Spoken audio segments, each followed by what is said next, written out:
इलायची music purchase. बोला बोला गंगा मैया की। डीजे कंचन राज, हाजीपुर वैशाली। बोला बोला छठी मैया की।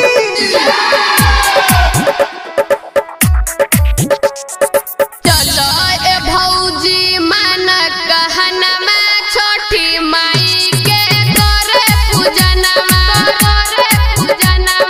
चलो ए भौजी मन कहनमा छोटी माई के करे पूजनमा। दौरा उठा के चलती बहनी हो दौरा उठा के चलती बानी पहिनी ल तू चूड़ी कंगनमा। चलो ए भौजी मन कहनमा छोटी माई के करे पूजनमा।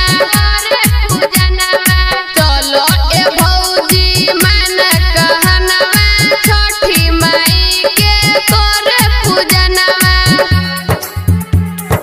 बोला बोला गंगा मैया की।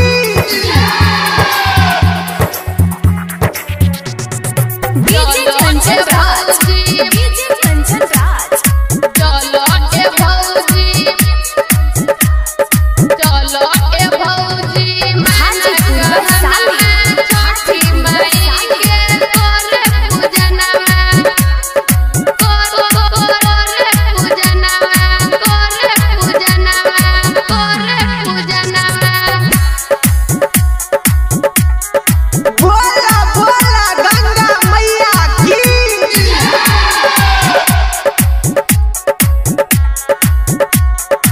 बोला बोला छठी मैया की।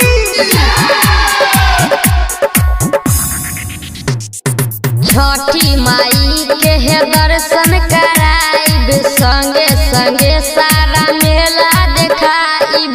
छठी माई के है दर्शन कराइब, संगे संगे सारा मेला देखाइब। कबो न कैलू छठी बरतिया हो जब से आइल बा तोहरो गवनमा। चलो ए भौजी मन कहनमा छोटी माई के है करे पूजनमा। चलो ए भौजी मन कहनमा छोटी माई के करे पूजनमा। बोला बोला गंगा मैया की।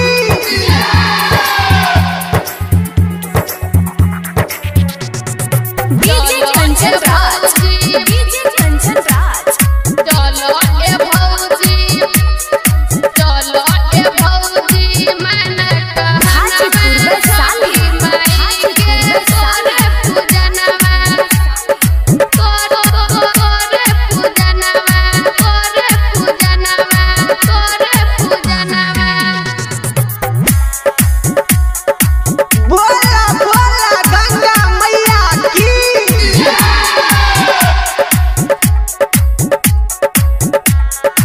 बोला बोला छठी मैया की।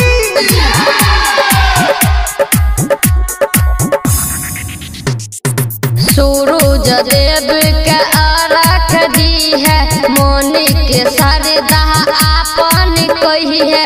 सूरज देव के आरख दी है, मोनी के सरदा आपन कोई है।